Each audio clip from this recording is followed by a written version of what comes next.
Sorry for the delay, and good evening to all of you.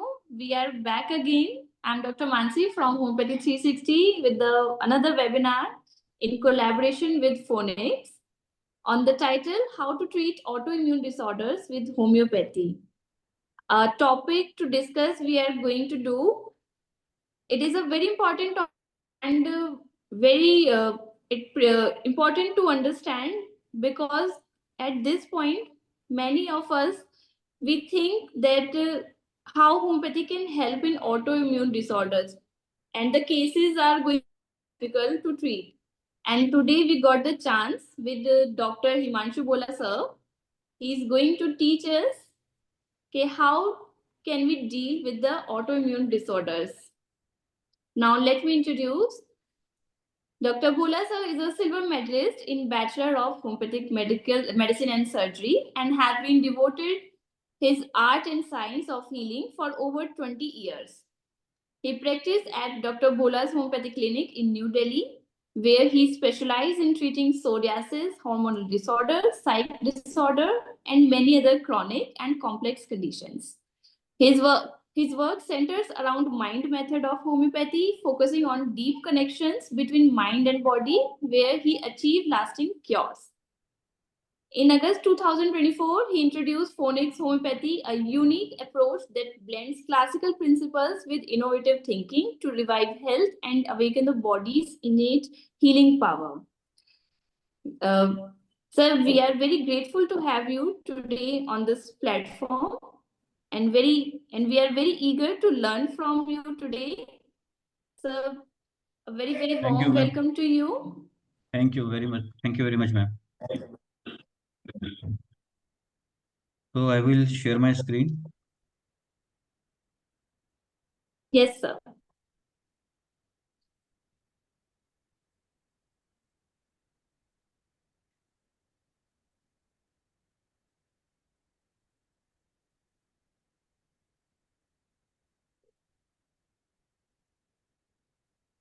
Ma'am, screen is visible now?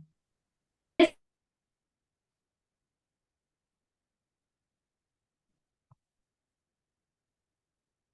So good evening, everyone. So today we will start with the topic autoimmune disorders. Autoimmune disorders के अंदर basically it's been 20 years to me in practicing homeopathy with mind method. सबसे पहले जो हमने देखा है ना कि mind method जब हमने भी इनिशियल प्रैक्टिस शुरू करी थी, there are number of cases की जिसमें हम सही रूब्रिक ले रहे हैं, सही अप्रोच ले रहे हैं, बट कहीं ना कहीं ऑटोइम्यून डिसऑर्डर्स जो हैं वो हम क्योर नहीं कर पाते थे या डील नहीं कर पाते थे. लास्ट सेशन जैसे मैंने सोरेसिस पे लिया था, that is also an autoimmune disorder. तो जब भी हमने ऑटोइम्यून डिसऑर्डर ट्रीट करना है या देखना है, उसको डील करना है, there is in 90% of cases 100% success rate. ऐसा नहीं है कि हम ऑटोइम्यून डिसऑर्डर्स को ठीक नहीं कर सकते. द थिंग इज कि our approach should be clear and straightforward. अगर हमारा रूब्रिक अंडरस्टैंडिंग, पेशेंट का मेंटल परसेप्शन, पेशेंट की कन्फ्लिक्ट अंडरस्टैंडिंग हमारी क्लियर है, तो we are able to treat, manage and even cure the autoimmune disorders. हर एक ऑटोइम्यून डिसऑर्डर के पीछे कुछ ना कुछ साइकी जरूर होगी पेशेंट की. So we have to analyse that psyche कि पेशेंट कहाँ किस डिल्यूजन में फंसा हुआ है, किस एलिमेंट्स के थ्रू गुजर रहा है. We have to treat that, not a disease in specific. For example psoriasis है, एलोपीशिया है, हॉशिमोटोस थायरॉइडाइटिस है, एक्चुअली B27 डिसऑर्डर्स होते हैं आपके, sero positive sero negative. Then we have lichen planus. एक अभी चैट बॉक्स में ITP के बारे में लिखा हुआ था. तो पॉइंट इज कि हमने डिजीज का नेम पे तो फोकस करना ही है, देखना ही है कि डिजीज क्या है, but that is not the only criteria कि जिसके बिना पे आपने मेडिसिन प्रिस्क्राइब करनी है. ITP is idiopathic thrombocytic purpura. I recently have a case. अब उस केस पूरे की इंफॉर्मेशन अभी मेरे पास अवेलेबल नहीं होगी. मैं आपको उसका एक पॉइंट ये बताता हूँ कि थ्रोम्बोसाइटिक परप्यूरा मींस कि ब्लड रिलेटेड डिसऑर्डर है. इसका मतलब कहीं ना कहीं अगर हम उसकी साइकी में देखेंगे तो खून से रिलेटेड, ब्लड से रिलेटेड इश्यूज जरूर आएंगे. उस केस की हिस्ट्री में क्या था कि उसका और उसके जो ब्रदर है उसका बहुत बड़ा झगड़ा हुआ, बहुत बड़ा डिस्कॉर्ड हुआ, डिस्प्यूट हुआ, और उसके बाद उन दोनों ने बात करना बंद कर दिया. एंड आफ्टर 6 और 8 मंथ्स लेडी को ये डिजीज डायग्नोज होनी शुरू हो गई. तो पॉइंट यहाँ पे हमने उसके प्लेटलेट्स नहीं बढ़ाने, उसके अंदर वो जो कन्फ्लिक्ट है, क्योंकि जैसे हम कहते हैं कि रिश्ते खून के होते हैं, तो खून के रिश्ते हैं तो नेचुरली वो रिश्ते का इतना ब्रूटल ब्रेकडाउन हुआ है, तो कहीं ना कहीं इश्यू आएगा ही आएगा, एंड पेशेंट रिसीव परप्यूरा। अब उसके अंदर क्या है कि हमें वो जो कंफ्लिक्ट में पेशेंट फंसा हुआ है अपने ब्रदर के साथ, कि क्या रिलेशन में प्रॉब्लम्स आई थी, कहाँ दिक्कत थी, और पेशेंट किस जगह पे जाके किस डिल्यूजन में फंस गया है, we have to treat that only. वो ऑटोमेटिकली बॉडी जब रिकवरी मोड में जाएगी तो थ्रोम्बोसाइटिक परप्यूरा भी क्लियर होगा। देर इज नो स्पेसिफिक कि हाँ हमने उसको कोई ब्लड रिलेटेड मेडिसिन ही प्रोवाइड करनी है। बहुत सारी मेडिसिन ऐसी आती हैं जिसके अंदर जब हम वो ड्रग प्रेस्क्राइब करते हैं तो वो ड्रग के रूब्रिक्स में या उसकी पैथोलॉजी में वो सिम्टम है ही नहीं, बट अगर माइंड कनेक्शन पेशेंट के साथ क्लियर है तो you can clearly prescribe that. तो आगे चलते हैं थोड़ा सा ऑटोइम्यून डिसऑर्डर्स के ऊपर। तो सिंपली व्हाट इज ऑटोइम्यूनिटी, हम बेसिक से स्टार्ट करेंगे बिल्कुल, और फिर थोड़ा सा उसका होम्योपैथिक पर्सपेक्टिव देखेंगे, क्योंकि टॉपिक थोड़ा सा कॉम्प्लेक्स है। I have tried my best कि इसको जितना हम सिंपल रख सकें to understand for the newcomers, for the newcomer also, कि माइंड मेथड में बेसिकली हम how we deal and how we progress in mind method. So autoimmunity when the immune system mistakenly attacks the body own healthy cells and tissue। बिल्कुल simple and straight है। This occurs because the body defense system fail to recognize self and instead launches an immune response against its own components known as an autoimmune disease। This disease can affect almost any part of the body and system। इसके अंदर सबसे बड़ी चीज यही है जो इस definition के अंदर भी अगर हम देखेंगे, body defence system fail to recognise self. यहाँ पे सेल्फ इज वेरी इंपॉर्टेंट, कि बॉडी ने सेल्फ को ही क्यों इग्नोर कर दिया रिकॉग्नाइज करने के लिए। इसका मतलब कहीं ना कहीं सेल्फ में प्रॉब्लम है। Self means I, identity, who are you, what are you made up of, what are your thought processes. इसका मतलब कि हम जो सोच रहे हैं या हम जो कर रहे हैं कहीं ना कहीं कंफ्लिक्ट में फंस रहे हैं, या हम ना चाहते हुए वो चीजें कर रहे हैं जो हमसे हो गई, एंड अब हमें उस चीज का रिग्रेट हो रहा है, या what's is the condition going on, कि हम सेल्फ को नहीं समझ पा रहे हैं। How can I do this, कि जो ये आई है ना, कि मेरे से ये गलती कैसे हुई, हमने आई को समझना है इन केसेस में सबसे पहले। How it works, how autoimmunity works basically. Normal immune function, your immune system normally identifies and attack foreign invaders like viruses and bacteria। within bracket I have mentioned specifically कि virus and bacteria foreign substances. तो हमें psychologically foreign substances क्या देखेंगे, those are thoughts and perceptions. हमने क्या सोचा, किसी के बारे में क्या सोच बनाई, क्या हमारी एक्टिविटी एक्टिविटी थी, क्या इशू हुआ, and what we have perceived, how we have perceived. अगर दो लोगों के बीच में डिस्कॉर्ड होगा, इट इज नॉट कि दो लोग गलत हैं। अगर हम ए के एंगल से देखेंगे तो ए इज राइट, बी के एंगल से देखेंगे तो बी इज राइट। तो as a physician, as a doctor, it's our duty to comprehend कि हाँ कौन कहाँ कितना गलत है। हमारे पास तो इधर ए विल कम और बी विल कम, तो हमने उसकी परसेप्शन के हिसाब से उसको प्रेस्क्राइब करना है। वो परसेप्शन उस पेशेंट की स्पेसिफिक है, दैट इज हिज डिल्यूजन और हिज कंफ्लिक्ट, कि जहां पे मेडिसिन का प्रिस्क्रिप्शन हिट होना चाहिए।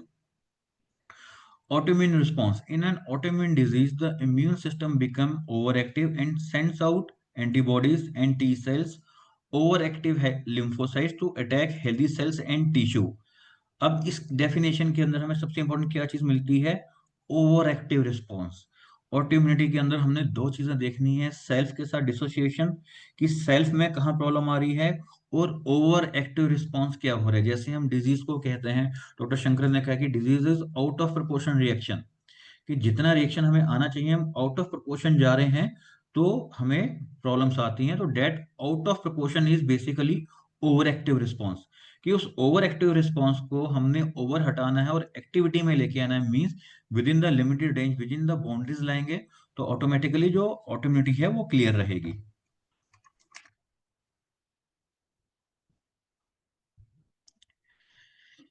Pathology. This attack can lead to tissue damage and organ dysfunction. This is very much simple. Clinical cause symptom may vary widely from periods to flare up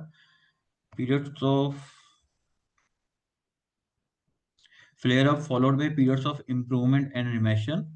causes and risk factor, genetic factor, autoimmune disorders can run in a family. ये this is very important but quite difficult to trace. It has been observed by many physicians and even allopathy system says that कि अगर आपकी body में कोई major stress आता है, कोई major trauma होता है, तो उसके जो वेरिएबल्स हैं, मींस उसकी जो रूट्स हैं, वो आपकी नेक्स्ट फ्यू जनरेशन्स तक फॉलो कर सकती हैं। कि एक मेजर ट्रॉमा आपके grandchildren, great grandchildrens के अंदर भी उसके रिव्यू मिल सकते हैं। A way back I had a case, इसका एक बहुत छोटा सा मैं सिर्फ एग्जांपल दे रहा हूँ कि अ, उनके फोर फादर में जैसे स्टोरीज चलती हुई आती हैं कि some attack, some fight, some conflict has happened in the family, in the society. तो जो उनकी ग्रेट ग्रैंड मदर थी, उन्होंने कुएं में छलांग लगा दी। ठीक है, ये हो गया, ये उनकी उसमें चल रही है। एंड एट प्रेजेंट जो बच्चा आया है, वो उसको हमेशा अंधेरे से डर लगता है। और जब उसको प्रूव किया गया उसमें अंधेरा क्या है, अंधेरे में क्या चीज है, कैसे आपको इफेक्ट करता है, तो वो जो उसने जेस्चर, जो उसने फिगर बनाई, इज ए राउंड थिंग। कि हाँ, मैं कहीं ना कहीं मुझे ऐसा लगता है कोई गोल सा स्ट्रक्चर है, कोई पाइप लाइक स्ट्रक्चर है, मैं उसके अंदर फंसा हूं और वहां मुझे प्रॉब्लम्स आ रही हैं। तो इस मीन्स कहीं ना कहीं जो वेल का जो फीलिंग है ना, वो जनरेशन्स में आगे ट्रांसफर हुई हैं। ये चीजें देखी गई हैं and it is not always कि हाँ आपको ऐसी हिस्ट्री मिले, बट इट्स क्वाइट पॉसिबल कि you can get such kind of issues. Environmental trigger, exposure to certain chemicals, viruses and other environmental factor can trigger these conditions। अब again chemical and viruses आपकी thought processes वगैरह आ जाएंगी, और एक particular environmental trigger के अंदर आपका पूरा सोसाइटी भी रहेगा, कि सोसाइटी से, नेबर से, रिलेशनशिप में आपको कुछ ऐसी बातें सुनने को मिल रही हैं, कुछ ऐसी प्रॉब्लम्स आ रही हैं जो आपको इरिटेट कर सकती हैं। तो दो ज्यादा इन्वायरमेंटल ट्रिगर, कहा सुना बात खत्म होगी, इज ओके, ये ऑटोमिनिटी नहीं है। कहा सुना वो बात दिमाग में रह गई, and you keep on pondering on that. उसने ये कैसे बोला, उसने ये मुझे क्यों बोला, मेरी कहाँ गलती थी, मैं कहाँ पे फॉल्ट में था। जब आप ये कहानी, जब ये रील चलनी शुरू हो जाएगी ना, तो आपके जो इन्वायरमेंटल ट्रिगर्स हैं वो अल्टर्ड इम्यून रिस्पॉन्स रिलीज करेंगे। क्योंकि कोई भी बहस हुई, गुस्सा हुआ, anything happened, things come for a while and waves of, that's okay, but when it stage, that is the problem. Autoimmunity वहीं पे प्रॉब्लम में आएगी जहां कंफ्लिक्ट बहुत मेजर होगा या बहुत लंबे टाइम तक वो स्टे करेगा। Hormonal factors. Hormones can play a role in the development of autoimmune disorders. Sex, women are more frequently affected by autoimmune diseases than men. ना, ये तो हमारा सारा था जो हम यूजली अपनी प्रैक्टिस ऑफ मेडिसिन के अंदर और डोमिनेंट सिस्टम ऑफ मेडिकेशन के अंदर जो हम डिटेल देखते हैं ऑटोइम्यून डिसऑर्डर्स की। तो अब थोड़ा सा इसमें डीप चलते हैं कि ऑटोइम्यून डिसऑर्डर हमारा होम्योपैथिक स्टैंड ऑफ व्यू, हमारा साइकिक पॉइंट ऑफ व्यू से हम होम्योपैथिक डिसऑर्डर्स में, ऑटोइम्यून डिसऑर्डर्स को होम्योपैथिक में कैसे देखते हैं। इसके अंदर सबसे पहली चीज आती है स्ट्रेस, जो हमने अभी बार बार डिस्कस किए हैं। तो थोड़ा सा स्ट्रेस देखते हैं, what is stress. A common definition of stress in any experience that cause tension, whether physical, psychological, or emotional. But it is theorized that persistent stress, such as worry about finances, mental and physical health, or interpersonal relationship, could lead to chronic disease such as high blood pressure and altered immune response, leading to autoimmunity. Again इसमें अब society, mental stress, physical stress and interpersonal relationship, हमेशा husband wife में Discord रहेगा, एक issue रहेंगे, quarrel रहेंगे। आप घर जाने से पहले ही आपकी बॉडी एक रिस्पॉन्स क्रिएट करना शुरू कर देगी कि हाँ मैं घर जाऊंगा, मेरी वाइफ, मेरे हस्बैंड, मेरी mother in law, X Y Z, whomsoever is the person, कि वो एक ऐसा डिस्प्यूट क्रिएट करेगा। सिंपल लैंग्वेज में बोला तो एक ऐसा क्लेश होगा, फिर मैं अपसेट होऊंगा, तो आपकी बॉडी पहले ही एक फ्लाइट फ्लाइट रिस्पॉन्स के अंदर चली जाती है कि हाँ अगर मुझे वो ऐसी चार बातें सुनने को मिलेंगी, तो मैं अपना ये आंसर रेडी रखूंगा, या उन्होंने ये बोला तो मैं ये पॉइंट्स अपने सामने रखूंगा कि हाँ ये पॉइंट्स आपने भी किए थे। नाउ द पॉइंट इज कि प्रॉब्लम हुई या ना हुई, आपके ब्रेन ने वर्किंग शुरू कर दिया, आपके ब्रेन को ट्रिगर मिल गया है, आपकी बॉडी ने अपने हार्मोन्स निकालने शुरू कर दिए हैं, एंजाइम्स निकालने शुरू कर दिए हैं। अब 1% आप घर जाते हो और कोई इश्यू क्रिएट नहीं होता, थिंग्स गॉन स्मूथ, कोई इश्यू नहीं है, देन व्हाट। बट आपकी बॉडी तो ट्रिगर ले चुकी है, आपकी बॉडी में तो वो रिस्पॉन्स पैदा हो चुका है ना। तो these are the trigger factors कि बॉडी ट्रिगर लेती कैसे है। What causes, अब स्ट्रेस की भी डिफरेंट डिफरेंट फिनोमिना हैं। What causes stress for a person is highly individual. A common example is having to speak in public. Some people find it easy to give a speech in front of a crowd. For others, however, the exact same situation may feel nothing sort of or a dreadful and cause worry for the weeks in advance. कि जिनको stage phobia है उनके अंदर पहले ही same pattern में hormones और chemicals निकलना शुरू हो जाएंगे। ये एक स्ट्रेस का रिस्पॉन्स है कि एक लॉन्ग टर्म स्ट्रेस आपको दिक्कत कैसे देता है। फॉर एग्जाम्पल जैसे अब ये जो स्ट्रेस की इन्होंने बात करी, बहुत टाइम पहले भी हमने एक एग्जांपल समझा था नक्सोमिका के लिए कि anxiety trifle and anxiety coryza क्या होता है। कि मेटाफर्स जो होते हैं, coryza is a metaphor in our repertory, कि एंजाइटी फॉर कोराइजा को हम क्या इंटरप्रेट करते हैं कि very small a trivial matter, कि छोटी चीजों से भी इरिटेशन। लेकिन अगर हम एंग्जाइटी ट्रिफिल देखेंगे तो ट्रिफिल जरूरी नहीं है कि जो पॉइंट मेरे लिए ट्रिफिल हो आपके लिए भी ट्रिफिल हो। सबका ट्रिफिल अलग हो सकता है। तो इसीलिए एक कोराइजा कॉमन वर्ड रखा गया कि एक मीकफुल सिचुएशन की जो इतनी दिक्कत वाली नहीं है। सेम चीज यहाँ पे लिखी गई है कि to speak in in front of the public, ये किसी के लिए स्ट्रेसफुल हो सकता है, किसी के लिए नहीं हो सकता। तो जो स्ट्रेस है that vary from case to case. A stressful experience can also be something quite positive, like getting married or walking into a room on your birthday where friends and family are hiding. Surprise. This is also a kind of stress. But वो एक positive form है और वो एक negative form है। हम usually negative form इस stress से इफेक्ट होते हैं in case of autoimmune disorders. What is stress related disorder, ये तो स्ट्रेस था। स्ट्रेस रिलेटेड डिसऑर्डर के अंदर सेम वही सारा क्राइटेरिया आएगा कि जिसके ऊपर हमने अपनी प्रिस्क्रिप्शन प्रिस्क्राइब करनी है, अपनी प्रिस्क्रिप्शन बेस करनी है, इन द सेंस कि लॉन्ग टर्म स्ट्रेस ने आपकी बॉडी में क्या सिचुएशन क्रिएट करी है। तो stress related disorder, there is a big difference between stress and having a stress related disorder in which a particular well-defined condition or disease develops following a specific intensely stressful event. The commonmost example is PTSD, post-traumatic stress disorder, in which a serious physical or psychological injury leads to a host of problems, including distressing, intrusive memories of traumatic event, memory problem, apathy, and irritability.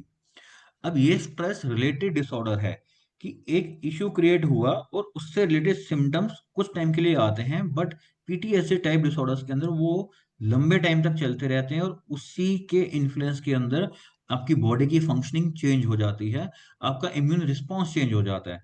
जितना आप stress में रहेंगे body उतनी unhealthy वे में work करेगी। Basically, your body is in a constant state of threat, leading to corresponding release of hormone and neurotransmitters, which otherwise were for a specific time. ये सबसे important है इन स्ट्रेस रिलेटेड डिसऑर्डर समझने के लिए कि जब स्ट्रेस रिलेटेड डिसऑर्डर है basically हो क्या रहा है, your body is in a constant state of threat. हर समय एक थ्रेट है, तो थ्रेट रिलेटेड रिस्पॉन्स हर समय निकलेगा। क्यों? क्योंकि वो थ्रेट आपने परसीव किया हुआ है, वो प्रैक्टिकली प्रेजेंट नहीं है। This is the disorder autoimmunity के अंदर, कि आप जिस चीज को परसीव कर रहे हैं वो जरूरी नहीं है कि प्रैक्टिकली प्रेजेंट हो या इतनी ग्रेव हो। आपने वो बनाई हुई भी हो सकती है, आपने सिचुएशन को प्रिज्यूम किया है। Brain make no difference between hypothetical situation and the present situation, तो ब्रेन तो उसमें रिस्पॉन्ड करना शुरू कर देगा। तो ये सबसे इंपॉर्टेंट पॉइंट है इसमें, your body is in constant state of threat leading to corresponding release of hormones and neurotransmitters, कि जो अगर स्ट्रेस नहीं होता तो बहुत limited time, seconds milliseconds के लिए निकलते हैं and situation is over, but वो कांस्टेंट रह रहा है।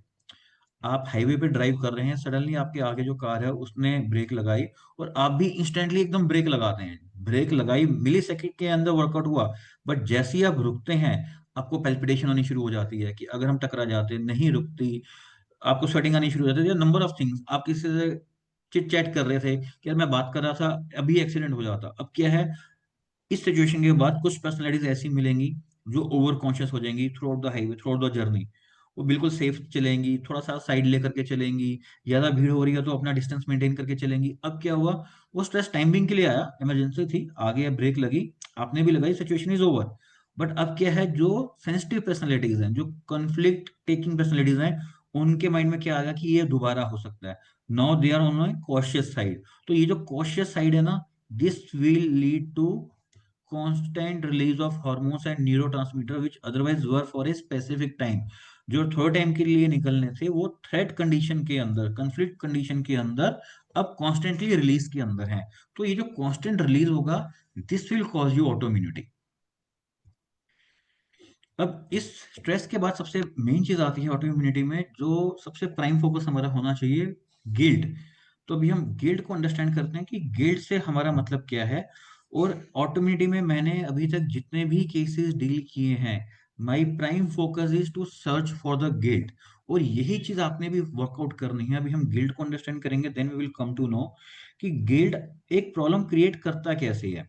गिल्ट में भी मैंने कुछ गलत किया, वो रिस्पॉन्स है, बट वो इतना ग्रेव हो जाएगा कि अगेन अल्टर्ड, सेम चीज जो हमने पढ़ी, अल्टर्ड हार्मोन्स एंड न्यूरोट्रांसमीटर्स कि जो थोड़े टाइम के लिए निकलने चाहिए थे वो अब कॉन्स्टेंटली आपके ब्लड में मूव आउट कर रहे हैं। That will lead to autoimmunity. कि गिल्ट क्या होता है ना, कि मैंने गलत किया है। दिस इज द सेल्फ, जो हमने सबसे पहले सेल्फ पढ़ा था, self and over active response. मैंने गलत किया हर समय, every time you are pondering on this, this is the over active and the self, कि मैंने गलत क्यों किया, मेरे से गलत कैसे हुआ। जब इसमें ये मैं ये ईगो, ये आइडेंटिटी, ये सेल्फ आ जाएगा ना, तो वहां पे ऑटो इम्यून डिसऑर्डर शुरू होगा। ऑटो इम्यून मीन्स आप खुद ही के लिए इम्यून हो रहे हैं। तो जब खुद के लिए आप इम्यून होंगे, आपका defence system instead of foreign invader आपकी ही बॉडी के अगेंस्ट वर्कआउट करेगा। It means for your self, for your I, for your ego, for your identity. इसका मतलब कुछ ना कुछ कंफ्लिक्ट आपकी आई के साथ आ रहा है, इश्यूज हो रहे हैं। In homeopathic point of view we have to tackle that concept only. ना थोड़ा सा आप गिल्ट देखते हैं। What is guilt? Guilt is a moral emotion arising from the belief that you have violated your own or social standard of conduct, often promoting a desire to correct the wrong। ये एक moral emotion arising from the belief, आपका एक social norm है, उसके against आपने आपके social standards के against you have made in conduct, and there is a chance for correcting the wrong done. तो इस चीज को हमने बहुत ध्यान से समझना है कि गिल्ट क्या होता है। गिल्ट का मतलब है कि मैंने कुछ गलत किया है और अब उस गलत को ठीक भी करना है। योर ओन और सोशल स्टैंडर्ड्स, स्टैंडर्ड सोशली भी हो सकते हैं और आपके बनाए हुए भी हो सकते हैं। Standard of conduct often promoting a desire to correct the wrong.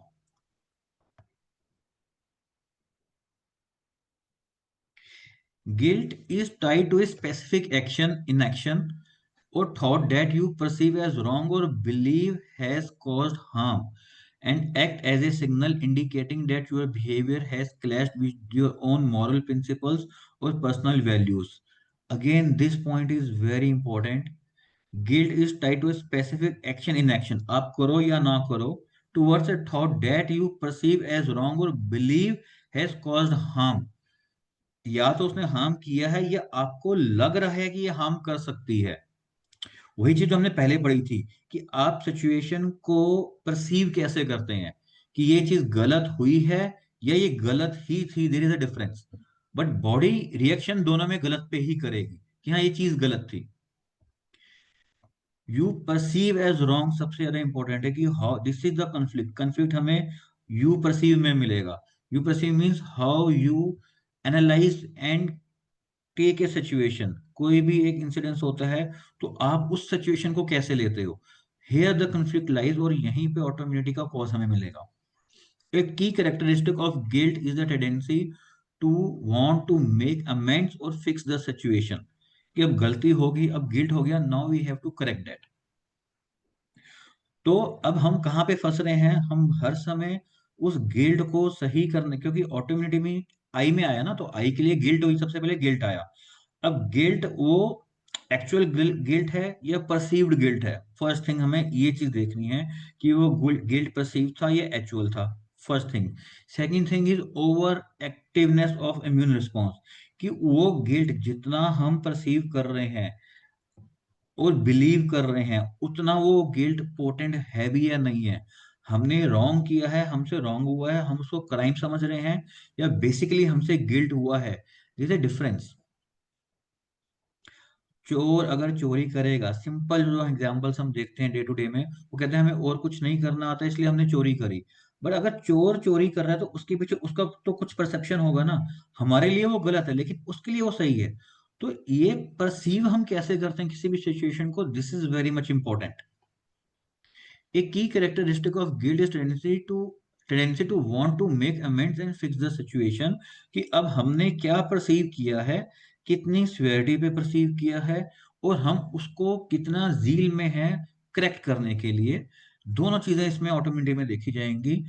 Cause of conflict and how eager we are to correct that conflict।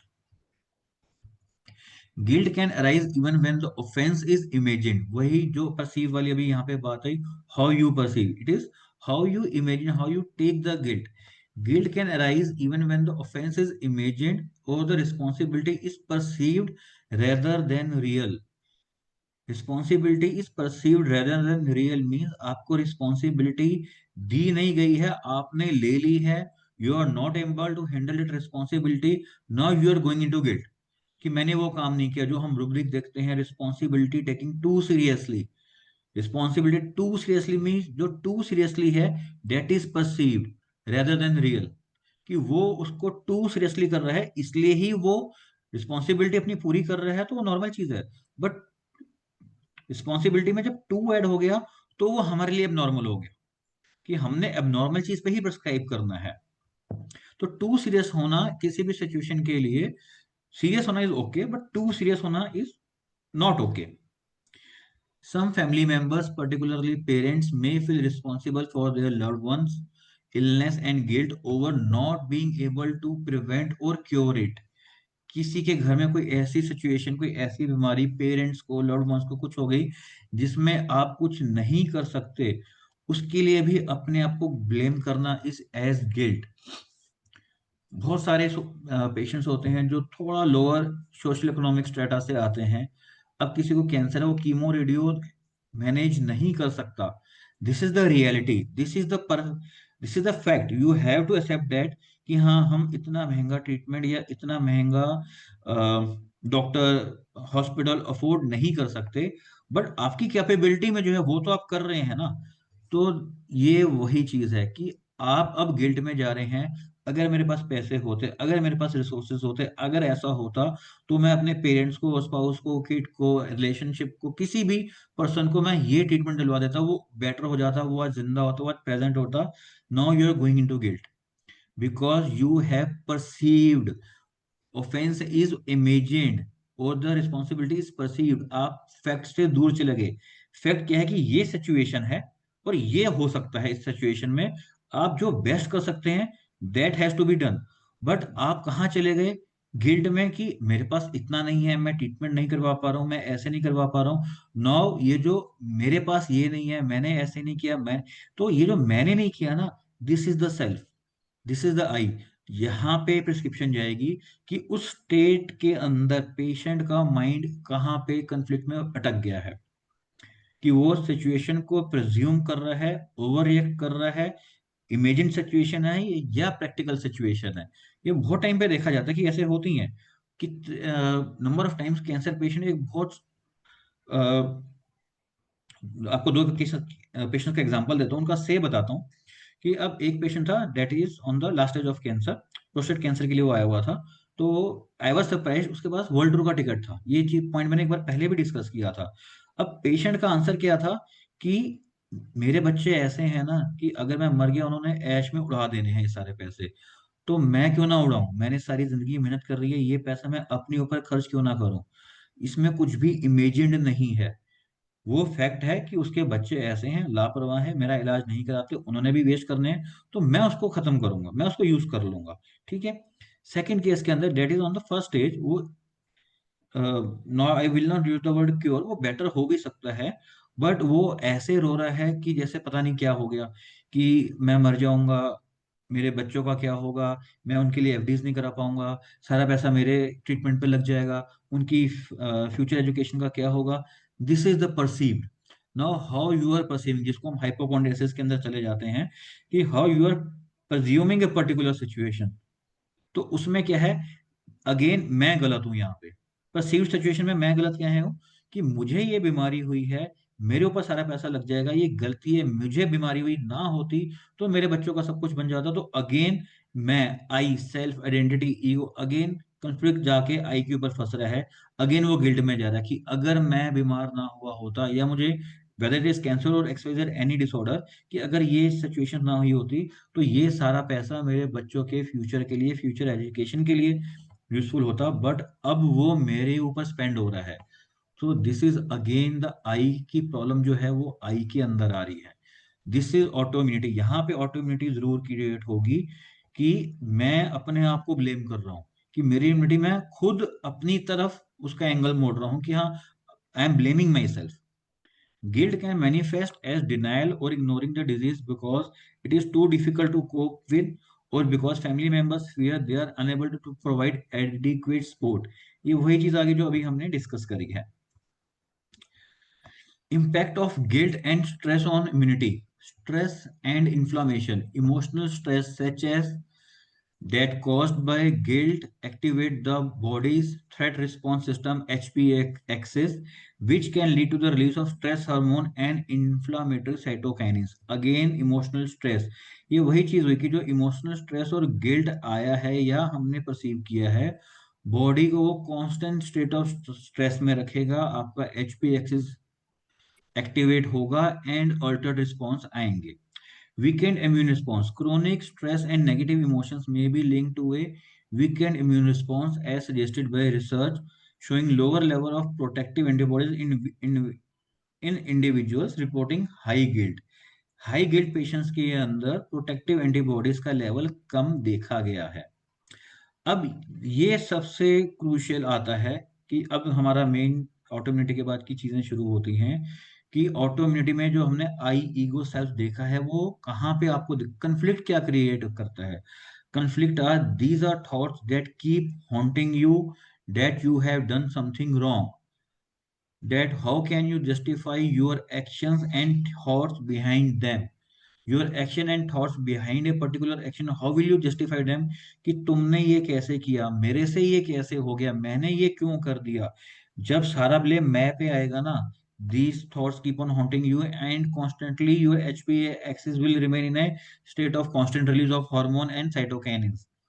All these thoughts are so impactful that the individual forgets himself. Again, forgets himself means your identity, जो हमने starting में definition में self पढ़ा था। All these thoughts are so impactful that the individual forgets himself and keep dwelling around that specific action, कि वो आई को छोड़ के वो एक्शन की, मेरे से वो एक्शन कैसे हुआ है, उसके ऊपर ही उसका थॉट प्रोसेस जाके अटक जाएगा। This is you are getting immune to your self because of those thoughts, कि वो थॉट्स ने, जो आपसे एक्शन हो गए, उस थॉट प्रोसेस ने आपको आपके अगेंस्ट इम्यून कर दिया है, कि now you have become invader in your own body. How could you do this, that you are the criminal, कि मेरे से ये कैसे हो गया, मेरे से ये गुनाह कैसे हुआ, मैंने ये कैसे कर दिया, now I am the culprit. So this is in short about how to see and take in autoimmune disorder. Now what to consider in a case, हम इंडेक्ट वे में केस में क्या कंसिडर करना है देख चुके हैं।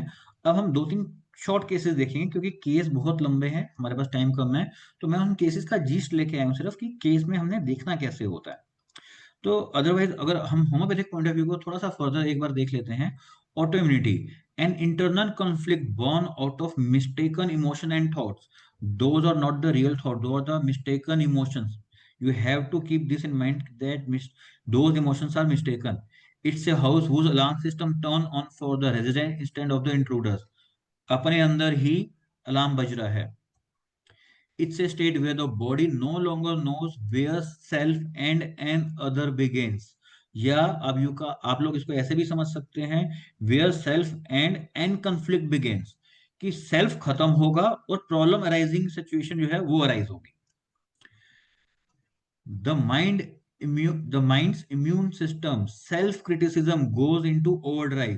ये सारा ऑटोइम्यूनिटी के अब बेसिक्स फीचर्स हम देख रहे हैं। तो mind immune system self criticism go into overdrive, जो हमने ओवर एक्टिवनेस देखी थी, attacking the very self, it means it's meant to defend. Self criticism, आप अपने आप को ही कोस रहे हैं ना, जो हमने ये पॉइंट अभी देखा है, how could you do do this, that you are the criminal, ये सबसे बड़ा मेजर पॉइंट बन जाता है इन बीमारियों के अंदर कल्प्रिट ढूंढना अपने आप को।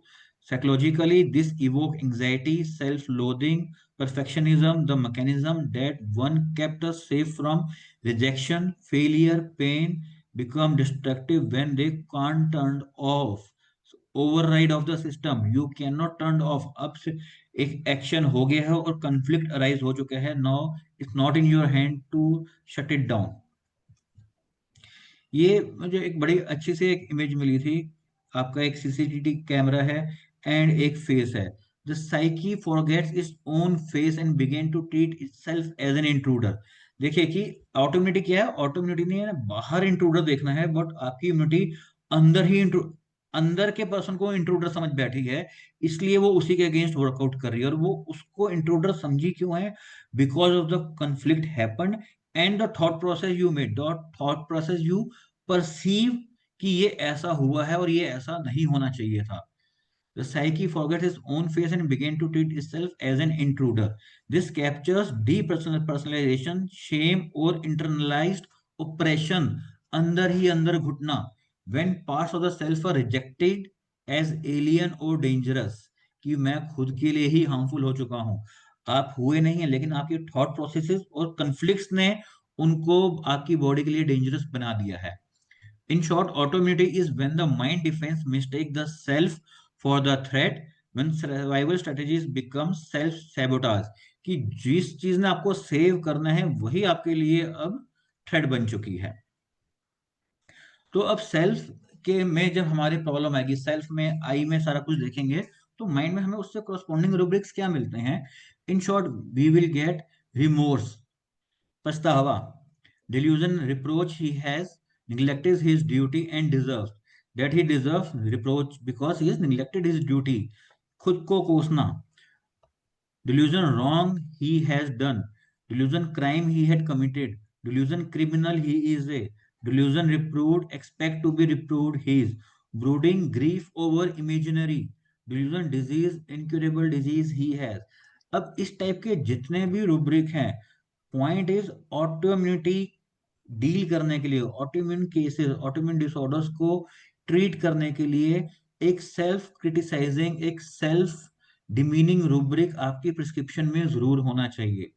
इनिशियली हमें भी ये पॉइंट्स क्लियर नहीं थे, but with practice, with experience, we have search that कि अगर हमारे कोई पुराने केस जो ठीक नहीं हुए हैं ना, उनका रीजन यही था कि हमने उनमें जो कंफ्लिक्ट रूब्रिक थे वो लिए ही नहीं।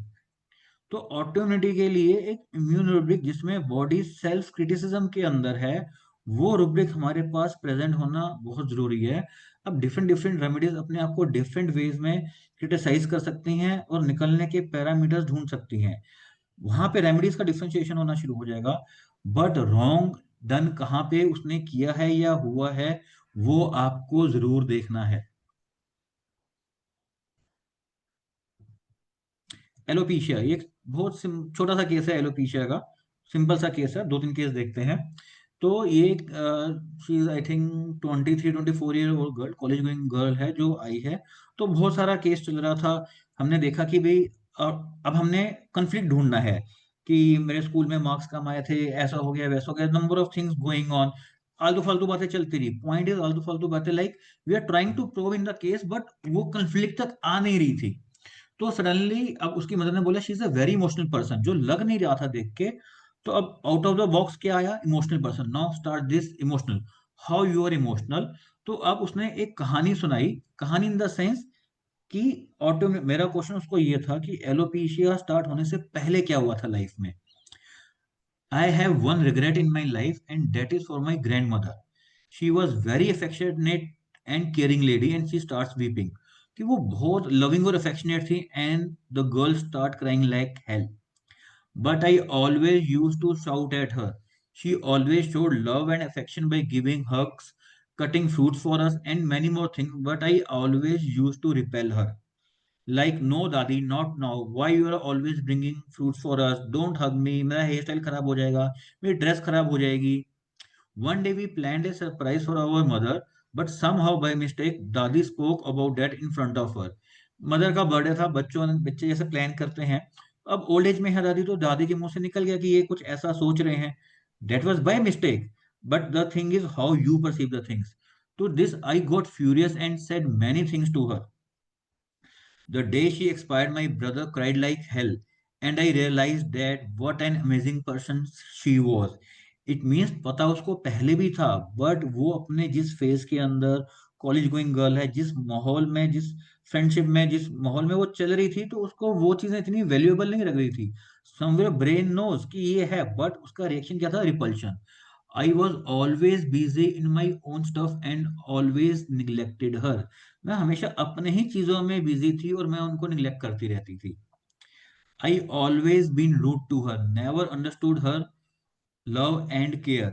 I have a very deep regret that why I never respected her and her care. I am not like this. अब ये उसने एक कहानी सुनाई. अब वो लड़की क्या है, वो एक अपनी प्लेफुलनेस के अंदर है, वो अपनी लाइफ एंजॉय कर रही है, दादी को अपना अफेक्शन शो करना है, बच्चे को वो अफेक्शन नहीं चाहिए, बच्चा उसको रिपेल कर रहा है. तो यहाँ पे अब उसके अंदर क्रिमिनल थॉट क्या है कि हाँ मैं गलत हूँ, मैंने दादी के साथ गलत किया, मुझे ऐसा नहीं करना चाहिए था. And I have asked the question, आपकी दादी के डेथ के बाद आपको आपको लगता है आपने दादी के साथ गलत किया है? यस, मैंने ये किया है, इसलिए मेरे साथ ये प्रॉब्लम हुई है. तो ये कन्फ्लिक्ट होता है कि हाँ मैंने ऐसा किया, तो इसलिए मेरे साथ ये प्रॉब्लम आई. एक्चुअली B27 पॉजिटिव एंकोलाइजिंग स्पॉन्डिलाइटिस, ये दो तीन केसेस हैं. In this case, sorry, this is the case of A government school teacher of mathematics. Specifically government school teacher लिखा है, तो हम आगे अभी देखते हैं क्या है. She is a mathematician basically. She is mathematician from IIT. She was a very dedicated one. Being in much pain and stiffness, she still goes to school every day. उसका हमेशा ये था, सर मैं स्कूल में जाके बड़ी मुश्किल से मैनेज करती हूँ. तो मेरा उसको क्वेश्चन हमेशा यही होता था कि जब आपको इतनी पेन है, आपको इतना इशू है, तो आप स्कूल जाते क्यों? आप मत जाओ स्कूल, आप छुट्टी ले लो. सर ऐसे कैसे ना जाए? सर मेरा मेरा बैच है, मैंने उनको पढ़ाना है, उनको तो मैथ्स आती नहीं, ये बच्चे वैसे ही वीक होते हैं. And I was very astonished. मैंने उसको लिटरली बोला, मैंने कहा हमारा तो एक्सपीरियंस गवर्नमेंट स्कूल के टीचर्स को लेके ये है कि वो पढ़ाते ही नहीं है, गवर्नमेंट स्कूल के बच्चे ऐसे ही होते हैं. नो नो सर, बच्चे जैसे बाकी टीचरों का तो मुझे नहीं पता, वो जैसे मर्जी हो, बट मैंने तो अपना काम पूरा करना है. मेरे चीजें खराब नहीं होनी चाहिए, मेरा रिजल्ट अच्छा आना चाहिए. मैथ्स की टीचर, मैं मैथ्स की टीचर हूँ, मुझे मैथ्स परफेक्ट कराना है. On inquiring why didn't you take a leave, she replied, students are weak in maths and exams are about to start. I can't leave them like this. I have given them even my number so that in case they have any query or doubt, they can contact me. कौन सा teacher है जो बच्चों को अपना number दे के आता है कि मैथ्स में कोई इशू हो या कहीं पे कोई प्रॉब्लम है, अटके, तो मुझे बताओ. This is responsibility taking too seriously. हमने यहाँ पे चीजें समझनी है. Yes okay, you're a teacher, your job is this much to this much, ये कोर्स इतने स्टेपुलेटेड टाइम के अंदर आपने करवाना है, but now you are going into responsibility taking too seriously. This shows your seriousness towards your work. Few months back, अब again problem कहाँ पे आई, ये हम उसका एक बेसिक नेचर पता चला. प्रॉब्लम कहाँ पे आई, कल्प्रिट क्या बना, कंफ्लिक्ट कहाँ पे राइज हुआ. Few months back, there is an infection of education board in our school. The officer asked a question that was not from the section he was supposed to ask. अब जैसे mid terms होते हैं कि 6 months का course हो गया, तो एक इंस्पेक्शन हुई उनके वहां पे. तो उसने 6 मंथ्स का पूरा अच्छे से करवा रखा है जैसे उसका नेचर है. अब उस एग्जामिनर ने, उस इंस्पेक्टर ने क्या किया, उसने जो आगे के 6 मंथ्स थे उसने वहां से भी क्वेश्चन पूछ लिया. नेचुरली बच्चों को नहीं आया, उसका आंसर नहीं आया. अब उसकी ग्रेडिंग कम होती है, जो भी स्कूल का परफॉर्मा होता है उसमें उसको इश्यूज आए. अब द थिंग इज, ये कॉन्फ्लिक्ट क्यों बना? I felt very ashamed in front of him that my students didn't know the answer, and this pondered in my mind for days that why didn't I prepare the students for that? How can you prepare students for that? 6 महीने में आप 6 महीने का ही course करेंगे ना, पूरे साल को तो नहीं करेंगे. द पॉइंट इज कि अगर बच्चे को नहीं आया तो इस टीचर ने उस इंस्पेक्टर को नहीं बोला कि आप जो 6 मंथ्स का कोर्स स्टेपुलेटेड है उसके अंदर से आप क्वेश्चन करिए एंड सी कि बच्चों को आता है या नहीं आता, कि मैंने क्या कराया या क्या नहीं कराया। उसके अंदर गिल्ट कहाँ पे राइज हुआ कि उसने वहां से क्वेश्चन पूछ लिया और बच्चों को नहीं आया। मीन्स इतना रिस्पॉन्सिबिलिटी, वो गिल्ट क्या हो रहा है कि मैंने उनको वो क्यों नहीं करवाया। ये पेशेंट ऑरोमेट, इस पेशेंट को ऑरोमेट दी गई थी जो हमने स्टार्टिंग में रूबिक्स क्या देखे, delusion deserve reproaches because he has not done his duty, कि मैंने मेरी ड्यूटी नहीं करी है और मुझे रिप्रोच मिलना चाहिए कि मैंने अपनी ड्यूटी क्यों नहीं करी। Again that rubric is an delusion, ये उसका डिल्यूजन है कि उसकी वो ड्यूटी थी ही नहीं। जो उसकी ड्यूटी थी वो उसने अपने स्पेसिफिक टाइम के अंदर पूरी करी थी। इतनी डेडिकेटेड टीचर है, बच्चों को नंबर दे रही है, बट अगर किसी एग्जामिनर ने दूसरा क्वेश्चन पूछ लिया तो you can correct that, not examiner, inspector, you can correct that board inspection inspector, कि आप उसकी जगह इसमें से आप क्वेश्चन कर रही है। तो वो ना करके अपने ऊपर ब्लेम लेके जा रही है कि मेरी गलती है, मैंने उनको क्यों नहीं पढ़ाया। तो दिस पेज, इसको औरोमेट दिया गया, इसको हमने औरोमेट 200 दिया था।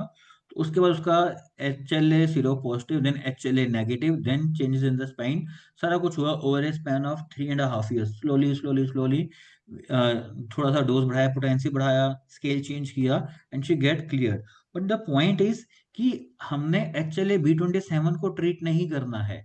ये ऊपर का लेवल हमारे लिए नहीं है, वो सिर्फ ये शो करने के लिए कि ऑटो इम्यूनिटी है। हमने ऑटो इम्यूनिटी यहाँ पे समझनी है कि वो ऑटो इम्यूनिटी हमारे लिए क्या, वो क्या बनी अपने लिए, delusion criminal she's, delusion crime committed, delusion wrong done, anxiety of conscience, देखा जाए तो conscientious and dedicated teacher, hard worker, reproaches, deserve reproaches because have done wrong, सारा रिस्पॉन्सिबिलिटी टेकिंग टू सीरियसली, सारा कुछ आ जाएगा अगर हम एक एंगल से देखेंगे तो यहाँ पे वो कन्फ्लिक्ट है उसका कि मैंने गलत किया है और मुझे रिप्रोच मिलना चाहिए, क्योंकि वो ओवर डेडिकेटेड हो रही है सिचुएशन में। This is the over active response of the immune system, कि आप इतने डेडिकेटेड हो चुके हो कि आप सामने वाले को ये कह गए कि आप इसमें से क्वेश्चन पूछ लो, आप अपने ऊपर गलती निकालने लग गए कि मैंने गलत कैसे किया। This is the case of Hashimoto thyroiditis. This patient is working at a high ranking position in a leading pharma company. Her mother was suffering from CA and living nearby her house only. इस case में भी वही है कि बहुत सारा discussion हुआ। Again we have to search the conflict because Hashimoto's है हमारे पास, एंटी टीबीओ पॉजिटिव आ रहे हैं, हमें नेगेटिव करना है, नहीं तो थायराइड वापस आ जाएगा। तो we have to search the conflict. तो कंफ्लिक्ट में बहुत सारा डिस्कशन हुआ। देन केम द पॉइंट कि मदर डेथ हो गई थी, तो मदर का आपकी लाइफ में क्या रोल था, कुछ मेजर नहीं, जनरल डिस्कशन। बट डेथ के बाद हुआ, इसका मतलब डेथ में कुछ ना कुछ तो फॉल्ट था, वहां कोई ना कोई तो झोल है कि डेथ के बाद पेशेंट को इश्यूज आ रहे हैं।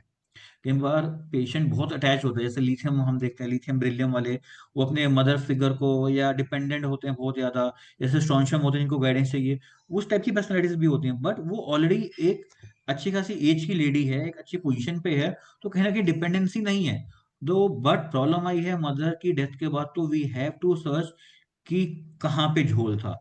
तो क्या बताया उसने, the mother was suffering from CA and living near by her house only, वो उन्हीं की लेन में ही मदर रहती थी उसकी। She assigned her junior and staff member to take care of her, like taking her to chemotherapy, attending her during days of hospitalisation etcetera. तो वो खुद नहीं लेके जाती थी, उसकी पोजीशन, वो अच्छी रैंकिंग लीडिंग फार्मा कंपनी में अच्छे रैंक पे, उसने अपने स्टाफ को असाइन कर दिया कि अब जाओ मम्मी को आज ले जाना। देखा जाए वो अपनी ड्यूटी कर रही है, उसने अब स्टाफ असाइन किया, और उसने अच्छा स्टाफ ही असाइन किया कि जो रिस्पॉन्सिबल हो, मदर को लेके जाए, मदर को लेके आए, ड्यूरिंग हॉस्पिटलाइजेशन बैठा, उनकी टेक केयर करे, सारा कुछ करे। She said my mother use to call me dad though they are responsible. थोड़ा सा ये केस को प्रैक्टिकल देखने में और ऐसे समझने में दिक्कत आएगी। दो दे आर रिस्पॉन्सिबल का मतलब है कि हाँ वो कर देते हैं काम, इसका मतलब कहीं ना कहीं वो भी निग्लेक्ट करते होंगे। उस बंदे, सॉरी, उस लेडी ने स्टाफ अच्छा रखा, बट स्टाफ भी वो कहेगा ना कि भी बॉस की मदर है तो मैं इतना रिस्पॉन्सिबिलिटी क्यों दिखाऊं। वो रिस्पॉन्सिबिलिटी दिखा रहे हैं, वो 80% दिखा रहे हैं, तो 20% निग्लेक्ट भी कर रहे होंगे। She said my mother use to call me dad though they are responsible, but you should also come, कि बेटा तुम्हें भी आना चाहिए, माँ से मिलने का मन नहीं करता क्या। अपने तो अपने ही होते हैं ना, तुम तो दूसरों के हाथ मुझे छोड़ गए। कहती है मेरी माँ हमेशा मुझे फोन करके ये बोलती थी। Now patient is busy in her duties, लेकिन उसने असाइन कर दिया, मैं मेरा काम कर रही हूँ। तो हमें वही चीज समझनी है कि परसीव्ड रॉन्ग एंड रॉन्ग, कि गलत हुआ है या गलत का हम परसीव कर रहे हैं सिर्फ। One day I received a call that her condition is critical, and by the time I reached she was no more. This was a shock for me. Since that day, I am not able to spare myself from the guilt that what if I have been there. I think I manage the things in a better way. अब जब person नहीं है तो अब उसको लग रहा है कि आई हैव डन रॉन्ग। अब उसको गिल्ट आना शुरू हो गया, अब वो गिल्ट हावी हो गया। अब उस गिल्ट ने आपके इम्यून सिस्टम को ओवरराइड कर दिया। और वो ओवरराइड क्या है? Now you have become the criminal for yourself. Delusion crime committed, delusion criminal, approaching himself. This patient was given cyclamen. She was my mother, my responsibility. Though I have been in touch with the doctor regularly, but my presence can do much needed. That what she needed. मैं doctor से touch में थी, लेकिन मेरा present होना मेरी mother के लिए बहुत कुछ कर सकता था, और वही वो चाहती थी। लेकिन जब तक मदर थी तब तक आपको नहीं पता था कि आपने ये करना है। तो अब इन तीनों केसेस में क्या देखा गया ना, कि you are the criminal and I have done the crime, कि मैं ही क्रिमिनल हूं और मैंने ही गलत किया है। And I am getting this problem, I am getting this problem, या आपको प्रॉब्लम आ गई। पेशेंट हो सकता ना भी बोले कि इसकी वजह से मुझे ये प्रॉब्लम आई है। तो but we have to perceive कि उसका थॉट प्रोसेस क्या है। तो उसका थॉट प्रोसेस क्या है कि हाँ मेरे से ये क्राइम हुआ है। None of the patient said कि हाँ हमसे गलत हुआ है। उनका एक्सप्रेशन, उनके थॉट प्रोसेस था ये कि it's more than wrong done. अब रॉन्ग डन और क्राइम कमिटेड, ये दो रूब्रिक्स हैं हमारे पास। वी हैव टू सी कि रॉन्ग डन क्या है और क्राइम कमिटेड क्या है। थोड़ा सा इसको देखते हैं। Wrong done refer to an action और बिहेवियर दैट इज मॉरली और लीगली इनकरेक्ट। मॉरली इनकरेक्ट है। It implies that a mistake और error has been made, often unintentionally cause of negligence, और cause of negligence, not deliberately। जानबूझ के नहीं किया गया है, हो गया है। तो ये रॉन्ग डन है। context, this phrase is commonly used to acknowledge a misstep or fault, especially in personal or informal settings। Wrong done में ग्रेविटी इतनी सीवियर नहीं है। But crime committed is a specific type of wrong that is prohibited by criminal law. It involve action that are considered offensive against society and are punishable by the state. Criminal liability, provision of punishment. All crimes are wrong done but not all wrong are crimes. अब इसके अंदर सबसे main चीज क्या है? ये slide हमने, जब हमारा राउंड टू हुआ था, हमने यूरेनियम मेट करी थी, तब भी हमने ये स्लाइड देखी थी। जो थोड़े पुराने पार्टिसिपेंट्स होंगे उनको पता है ये चीज। तो क्राइम कमिटेड के अंदर सबसे मेन चीज क्या है? This word punishable by the state. अब पनिशेबल बाय द स्टेट, यहाँ पे स्टेट क्या है? यहाँ पे स्टेट आपकी कंसाइंस है। Criminal liability, provision of punishment. Wrong done में प्रोविजन ऑफ पनिशमेंट नहीं होगा। क्राइम कमिटेड में हमेशा प्रोविजन ऑफ पनिशमेंट होगा। अब प्रोविजन ऑफ पनिशमेंट क्या है? कि मैंने ऐसे किया था, इस वजह से मेरे साथ ये हो रहा है। तो ये अब रॉन्ग डन से आगे निकल गया। Now you have become the criminal and you have committed the crime. All crimes are not wrong done but all wrong done are crime. ये आई थिंक यूरेनियम या टेक्सास में हमने किसी में देखा था। सॉरी, आई थिंक टेक्सास, हाँ Texas बकाटा में हमने ये किया था, wrong done and crime committed. तो जब भी हमने क्राइम कमिटेड देखना है ना, अब इन तीनों पेशेंट्स के अंदर हम देखें तो क्या था कि मैं दादी से ये करती थी, ये गलत था, ये नहीं करना चाहिए था, वो रॉन्ग डन हो गया कि मैंने उसके साथ गलत किया। बट उसकी वजह से मुझे ये पैचेस मिले, now I am getting the punishment. तो इनडायरेक्ट वे में आप ऑटोमेटिकली रॉन्ग डन से क्राइम कमिटेड के अंदर शिफ्ट हो गए। सेम HLA-B27 के अंदर जब उस टीचर ने अपना काम किया, टीचर के साथ क्या हुआ कि वो ये नहीं कह पाई कि हाँ आप क्वेश्चन गलत पॉइंट जोन से पूछ रहे हैं, आपको अपना जोन चेंज करना चाहिए। उसको लगा नहीं, मुझे और बेटर करवाना चाहिए था, मेरे से ये गलती कैसे हो गई, how do I did this, कि मैंने वो पॉइंट कवर नहीं किए, मैं वहां तक स्टूडेंट्स को क्यों नहीं लेके गई। तो again override of the system, कि वो उसने अपने आप को इतना कोसा, इतना neglect, delusion, wrong duty he has not done in and deserve reproach, कि हाँ इतना गलत उसने कर दिया कि now she has become actually video 27 positive, इसलिए उसको नेक में स्टिफनेस रहती थी। नेक स्टिफनेस इज कि आपका सर झुकना किसी के सामने। What is ashamed? Ashamed is sir झुक गया उसका, कि मैं, हाँ आई एम द कल्प्रिट, जबकि वो कल्प्रिट नहीं है। That's why she is in the delusion and she is perceiving.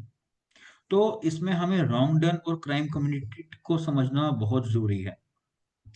तो ये तीन छोटे केसेस के थ्रू मैं ये बताना चाह रहा था बेसिकली, कि जब हम ऑटोइम्यूनिटी डिसऑर्डर कोई देखते हैं तो हमारा कहाँ पे रॉन्ग डन है, कहाँ पे हम क्राइम हुआ है, कहाँ पे हम क्रिमिनल है, हमारी ब्रूडिंग कहाँ पे हो रही है, सेल्फ क्रिटिसिज्म कहाँ पे हो रहा है, हमारा जो पॉइंट ऑफ प्रिस्क्रिप्शन है वो वहां पे होना चाहिए, इररिस्पेक्टिव कि आपका एरिया कौन सा इन्वॉल्व हो रहा है। अब नेचुरल है, शेम आई है, सारा कुछ हुआ है, तो नेक पेन स्टिफनेस आ जाएगा। आईटीबीए का इनिशियल केस बताया तो नेचुरली ब्लड रिलेशन में था। अब वो केस पूरा याद नहीं तो हम उसकी भी डिटेलिंग करते। तो उसमें क्या है कि कहीं ना कहीं वो भी एक कंफ्लिक्ट में फंसी होगी, जिसने ऑटो वो अपने आप को नेचुरल कोस रही होगी, तभी ऑटोमिनिटी आई। Autoimmunity means defence system directed toward yourself, but हम उसको देख सामने की तरफ रहे हैं। अब अगर हम क्राइम कमिटेड और division crime committed and criminal चीज को देखते हैं तो हमारे पास कुछ रेमेडीज आती है। मैंने इन शॉर्ट दो तीन को डिस्क्राइब करने की कोशिश करी है। सबसे पहले हमारे पास आ जाती है इग्निशिया। इग्निशिया क्या है? Division doom being soul can not be saved, lost everything is end marriage he is. Autoimmunity के अंदर अब इन रुब्रिक्स का एक जीस्ट क्या निकलता है कि अब सब कुछ खत्म हो चुका है, मैं जितना मर्जी हाथ पैर मार लूं, अब ये बीमारी आ गई है, मेरी किस्मत खराब थी, अब इससे बचना मुश्किल है, और ये बीमारी तो मेरे साथ ही जाएगी। डिफरेंट वेरिएशंस का क्लब करके ये है। मैरिड चीज का मतलब क्या है ना, कि लाइफ लॉन्ग रिलेशनशिप, कि नाउ दिस बीमारी will stay with us, I am married to this disease, this is the marriage of Ignatia. वो नहीं हटेगी, इसलिए वो डिस्कंसिडर्ड में जाती है। तो क्राइम कमिटेड और क्रिमिनल होने के बाद उसका फेस क्या आता है कि हाँ अब सब बर्बाद हो चुका है, मेरी ही गलती, कुछ नहीं हो सकता, and I have to stay like this only, this is the marriage of Ignatia. Next remedy that come is cyclamen, जो भी हमने केस देखा भी।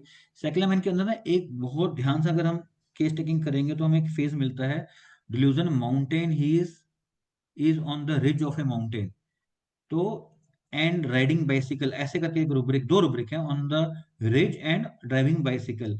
थोड़ा सा ना इसको हम डिटेल में समझते हैं कि क्या होता। साइक्लामेन बहुत कंसाइंस और ड्यूटी वाला बंदा होता है। तो जब भी उसको लगता है ना कि मैंने अपनी ड्यूटी पूरी नहीं करी है, रॉन्ग डन है, क्राइम है, कमिटेड है, neglected his duty, duty too much sense of के अंदर होता है ये, तो उसको क्या लगता है कि ये गलत हुआ है और इसी वजह से मेरे को ये प्रॉब्लम आ रही है। तो इस रूब्रिक की अगर आपको अंडरस्टैंडिंग है तो आपके केस सिर्फ डिस्कस करके सॉल्व हो जाएंगे। You need not to take this rubric as such.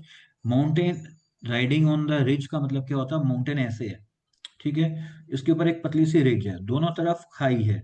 Ridge क्या है? The space of mindful awareness और emotional regulation, the middle of the middle path. आपने रिज पे चलना, थोड़ा ध्यान से समझिएगा इसको। वैली, वैलीज जो साथ में वैलीज हैं, emotional extremes, overwhelm, waves, dissociation, and the act of riding is ongoing self regulation, courage and trust in process of healing, कि हाँ मुझे इसी रास्ते पे चलना है।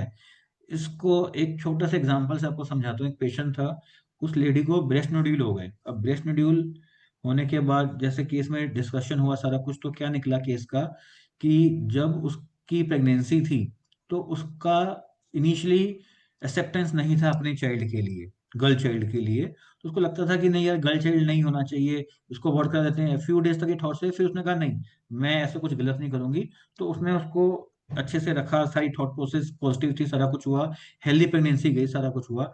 बट इनिशियल तो थॉट्स आ गई ना, ओवरराइड ऑफ द सिस्टम हो गया। अब उसने एक प्रॉब्लम क्रिएट कर दी बॉडी के अंदर, ठीक है। This not an autoimmune case, ये मैं जनरल एक साइक्लामेन का केस आपको बता रहा हूँ इस रूब्रिक से रिलेटेड। तो अब क्या होता है कि अब जैसे वो लड़की स्टडीज में थोड़ी सी वीक है, तो मदर एट टाइम्स क्या करती है, उसकी पिटाई कर देती है। जैसे ही उसकी वो पिटाई करती है, उसको मारती है, कि उसको स्कोल्ड करती है, उसके मन में क्या आता है, नहीं नहीं यार ये वीक पैदा हुई थी, मैं पहले भी इसको मारना चाहती थी, इसको मैंने फीडिंग भी ढंग से नहीं करवा पाई, तो इसको नहीं मारना। तो ये दोनों तरफ रिजेस हैं अगर हम ध्यान से देखें तो। पहले ही रिच, मैंने उसके लिए अबॉर्शन का सोचा, मैंने उसको फीड अच्छा नहीं किया, मैंने उसके साथ इश्यूज क्रिएट किए। अब अगर मैं उसको मारती हूँ तो अगेन मैं एक गंदी मदर होंगी, बट उसको पढ़ाने के लिए करना भी जरूरी है। तो आपको बहुत महीन बैलेंस बना करके चलना है on your these two feeling की initial neglect that you have done to the patient in the initial stages, and the thing that you are doing right now, perceiving in mind that I have done the wrong thing. तो बिल्कुल balance है कि हाँ, ये भी overwhelming नहीं होना चाहिए और ये भी डिसोसिएट नहीं होना चाहिए। मीन्स ओवरवेलमिंग निग्लेक्ट जो मैंने दिया वो भी नहीं आना चाहिए, और मैं बच्चे से बिल्कुल डिसोसिएट हो जाऊं, उसको जो करता है करना दूं, वो भी नहीं होना चाहिए। यहाँ पे साइक्लामिन का इंटरनल कॉन्फ्लिक्ट आके स्टक होता है।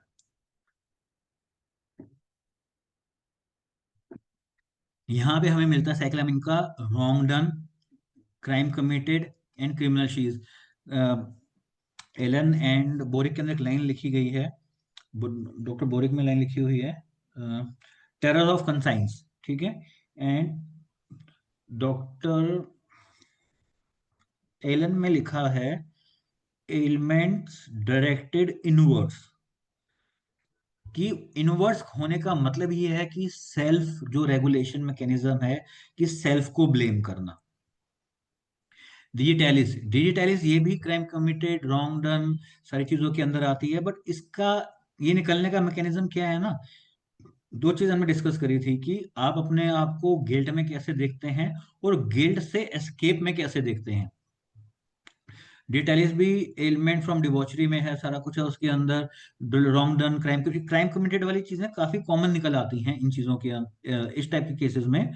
तो उसका वो एस्केप या नॉट एस्केप, उसका method of dealing with the that face क्या है, expect to be reproved and time it, sorry, time for rising, कि ठीक है अब गलत हो गया, अब हमने उसको ठीक करना है। एंड टाइम फॉर राइजिंग, हाँ हम अब उठेंगे, इस चीज को ठीक करेंगे।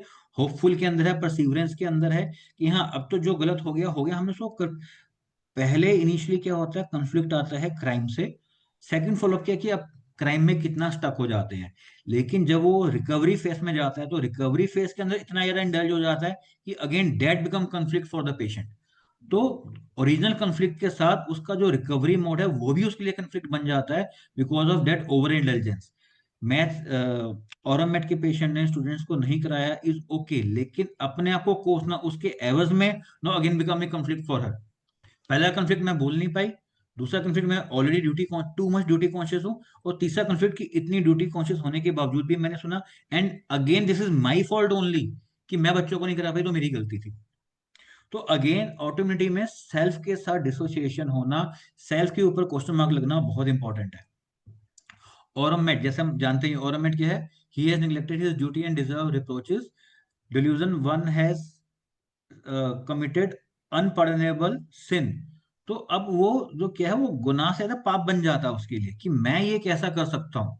अगेन ड्यूटी, रिप्रोचेस और एंजाइटी कंसाइंस सारा कुछ इसके अंदर ऐड हो जाएगा। बट ये इन दो फेस के थ्रू क्राइम कमिटेड और क्रिमिनल वाली रेमेडीज से अलग हो जाएगी। Then comes arsenic album. Arsenic album क्या करता है, अर्सेनिक एल्बम जैसे सभी को पता है एक मनी माइंडेड बिजनेस रेमेडी को हम देखते हैं, तो उसको वो ट्रैप ही इस, क्योंकि पैसे के लालच में जहां उसको दिखा कि हाँ मुझे कुछ बेनिफिट मिलेगा, वो कोई ना कोई हरकत कर देता है। ठीक है, again that is also in crime committed and criminal. तो उसके अंदर क्या है, अब मैं फंस गया हूं, अब मैं इस जाल में आ गया हूं, और ये चीज मुझे दिमाग से निकलती ही नहीं है। जो हम कहते हैं कि 2400 घंटे मेरे दिमाग में ये चीज चल रही है, पोजेस हो गया है। सोशल पोजीशन का कसन बहुत ज्यादा, शी इज बीइंग वॉच्ड, कि देखो इस इंसान ने पैसे के लालच में, तो ट्रैप वो पैसे के लालच में होता है, कि इस इंसान ने देखो क्या किया। 2400 घंटे दिमाग में डॉक्टर साहब यही बातें चलती रहती हैं, बिस्तर पे भी शांति नहीं है, रात को शांति से सो भी नहीं पाता हूँ। Religion brain is moving, religion bed is tipping over, कि वो बेड जो जो पैसा उसके लिए बेड, अब वो ही उसको शांति नहीं दे रहा है। And my brain is keep on moving here and there, इसमें brain moving to and fro करके भी है, कि हर समय वो झोलता रहता है। To and fro means to and fro, क्यों किया नहीं किया, क्यों किया नहीं किया, बट कर तो गया। Again crime committed and criminal के साथ उसका ये सेट ऑफ रूब्रिक आएंगे, तो वो रेमेडी अलग निकल जाएगी। Then comes alumina. एलुमिना अगर हम देखें तो उसकी आइडेंटिटी नहीं है, उसको वी कैन से एक काइंड ऑफ पीपल प्लीजर। तो people pleaser not pleasing desire में, pleasing desire to please everyone में आप इल्यूमिना सर्च मत करिएगा, just for the say people pleaser in what way, like कि क्योंकि उसकी खुद की आईडी आइडेंटिटी नहीं बनी हुई, थर्ड रो की रेमेडी है periodic टेबल में, तो वो क्या करते हैं, जैसे लोग कहते हैं वैसा करता जाता है, उसको पता ही नहीं चलता कि क्या है। फिर लेकिन उसका मुद्दा कहाँ पे जाके अड़ता है ऑटो इम्यूनिटी में, delusion mirror face, seeing everybody face in the mirror except his own. दूसरों के कहने पे मैंने ये काम तो कर दिया, मेरी आइडेंटिटी नहीं है, मेरी कॉन्शियसनेस मेरे साथ नहीं है, दूसरे को बिलोंग करती है, उसके एवज में मैंने ये चीज कर तो दी, लेकिन अब जब मैं रिफ्लेक्शन देखता हूँ उसका, तो उसमें बाकी सब चमक रहे बट मैं ही नहीं हूँ। क्लास में स्टूडेंट ने कहा, यार एक तो ड्राइंग बड़ी अच्छी है, एक बड़ा क्रेडुलस सा बच्चा है कि भाई आपकी ड्राइंग बड़ी अच्छी है, एक काम कर यार मेरे लिए भी ये एक चार्ट बना दे, मैडम ने ये होमवर्क दिया, ये ड्राइंग बना दे। उसने बहुत अच्छी ड्राइंग बनाई, और शाबाशी किसको मिल रही है, उस स्टूडेंट को जिसके लिए उसने काम किया। तो वो मिरर क्या है ना, कि मिरर वो रिफ्लेक्शन है, कि वो रिफ्लेक्शन में उसको उसका फेस दिख रहा है, उसका खुद का ही फेस नहीं, जबकि काम इसने किया। Why? Because consciousness belong to another, और वो उस इवेंट के अंदर हो गया। Delusion of a wedding, Ignatia में डिल्यूजन ऑफ मैरिज है, इसमें वेडिंग है, वेडिंग सेरेमनी होती है। वेडिंग सेरेमनी मीन्स एक शॉर्ट स्पैन, कि हाँ वो छोटा सा हुआ और मैं उस स्पैन में कर गया, आईएनजी, कॉन्टिन्यूस प्रोसेस है ऑफ ए वेडिंग, की वो बोलता जा रहा था और मैं करता जा रहा था। और मैरिज के अंदर क्या है, एक लाइफ लॉन्ग रिलेशनशिप है, कि हाँ अब तो मुझे उसके साथ ही रहना है। वेट्रम एल्बम देखिए, वेट्रम एल्बम भी डिल्यूजन, क्राइम कमिटेड, क्रिमिनल, इस सारे के अंदर आता है। उसको भी सोशल पोजीशन का बहुत ज्यादा होता है। अब वो कहाँ पे निकलता है कि सर अब ये चीज तो हो गई मेरे से, ये बीमारी तो आ गई, now pregnant she is, labour और think she has pain she pretend to be in. अब उसको क्या लग रहा है कि हाँ अब ये चीजें आ गई हैं, बट प्रेग्नेंट क्या है, तो क्या है प्रेग्नेंट से, क्या है, स्टमक जो है, एब्डोमेन जो है वो प्रोट्रूडेड है। प्रेग्नेंट है तो वो दिखता है सामने। प्रेग्नेंट है तो डिलीवरी जरूर होगी, मीन्स कि जो चीज अंदर है वो बाहर जरूर आएगी। अब आपने, you have done crime, you are a criminal, you have done wrong thing, इन सारे रूब्रिक्स के अंदर हम इसी सेट को डिफरेंशिएट कर रहे हैं। तो अब दिक्कत क्या है, you are a messenger of God, मेरा तो भगवान से कनेक्शन है, मैं तो गॉड का बंदा हूँ, भगवान का बंदा हूँ, मेरे से गलत कैसे हो गया, now this will become evident. तो क्राइम कम्युनिटी के साथ इसके अंदर जो ऑटोमेटिक का फेस आएगा वो यहाँ पे निकलेगा इसका। So this is in short about autoimmunity and small references through cases and rubrics from my side.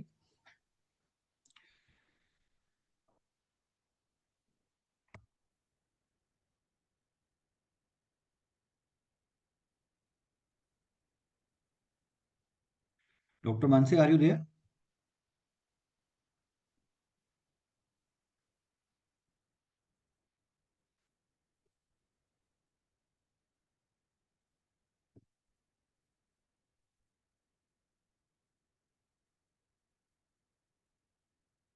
Any question? Anybody want to ask anything related to autoimmunity?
There is a question about selection of the rubrics. It depends upon how have you perceived the case. Case के अंदर आपको conflict से related एक rubric भी मिल सकता है, दो rubric भी मिल सकते हैं, मल्टीपल रूब्रिक भी मिल सकते हैं, but our main thing is to see कि उस जो उसकी आईडी है, जो उसका सेल्फ है, उस पे वो सिचुएशन, वो कंफ्लिक्ट जो है, उसका इम्पैक्ट कैसे आ रहा है। ठीक है ना। तो अब सिचुएशन के अंदर जैसे वो औरम वाला हमने केस देखा, कि अब वो वहां तो उसने बोली नहीं, उसने सारा ब्लेम अपने ऊपर ले लिया, सेल्फ रिप्रोचिंग के ऊपर हो गया।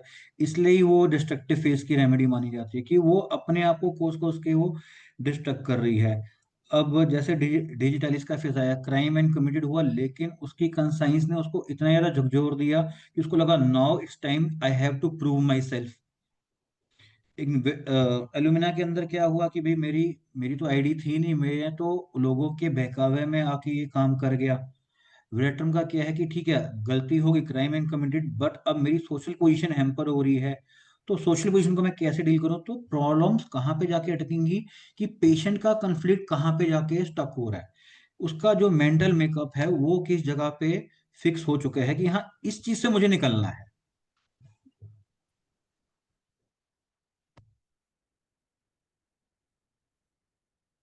तो रुब्रिक जो आएंगे हमारे, वो उस फेज से रिलेटेड आएंगे, कि सबसे पहले वो प्रॉब्लम कहाँ से अराइज हुई है, अब पेशेंट ने उस सिचुएशन को कैसे परसीव किया, और उस सिचुएशन का उसका रिएक्शन कैसे था। मींस कहीं ना कहीं जो सेल्फ वाले रुब्रिक हैं, जिसमें आपके ऊपर ब्लेम आ रहा है, आपने गलत किया है, वो वाले रुब्रिक्स जब तक प्रिस्क्रिप्शन में नहीं होंगे, तो ऑटो इम्यूनिटी वाले जो केसेस हैं उनमें रिजल्ट जल्दी नहीं आएंगे।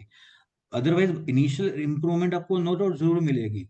कहीं ना कहीं आपने किसी पेशेंट को इग्नीशिया दे दी, वेरेट्रम दे दी, मग दे दी, व्हाट्सएवर इज द रेमेडी, आपने कुछ भी दे दी, वो ऑटोमेटिकली वो चीज कवर अप कर रही होगी, हमें नॉलेज में नहीं होगी। ठीक है। बट अगर सिम्टम वर्स होना शुरू हो गए, then we are not able to जज कि अब इसकी डोज का क्या करना है। तो for a strong prescription, self denial वाले रूब्रिक्स या सेल्फ एक्यूजेशन वाले रूब्रिक जो हैं ऑटोइम्यूनिटी में, वो होने बहुत जरूरी है प्रिस्क्रिप्शन में। Then only we can call that a successful prescription.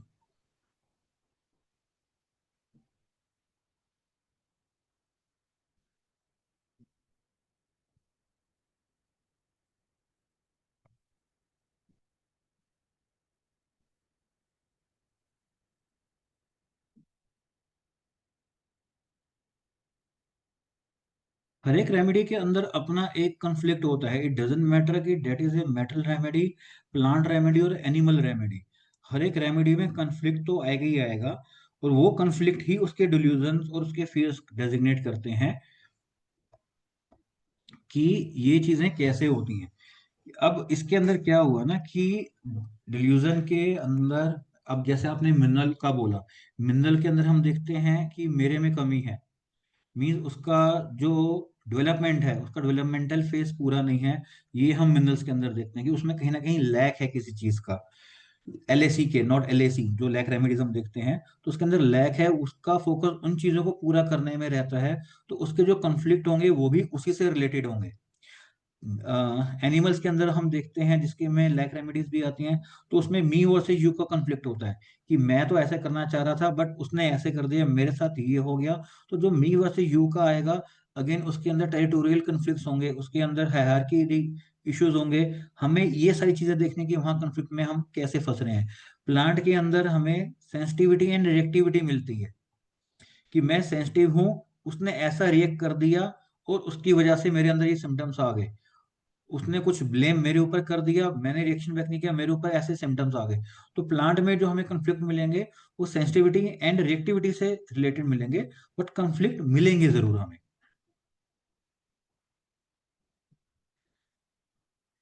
Wedding और मैरिज के अंदर डिफरेंस ये है कि जैसे हम कहते हैं कि वेडिंग वेडिंग ओकेजन है, ठीक है। मैरिज एक लाइफ लॉन्ग प्रोसेस है। मैरिज शादी हो गई, वेडिंग सेरेमनीज है। वेडिंग सेरेमनी के अंदर क्या है, आज ये मेहंदी सेरेमनी है, आज ये सेरेमनी है, आज वो सेरेमनी है।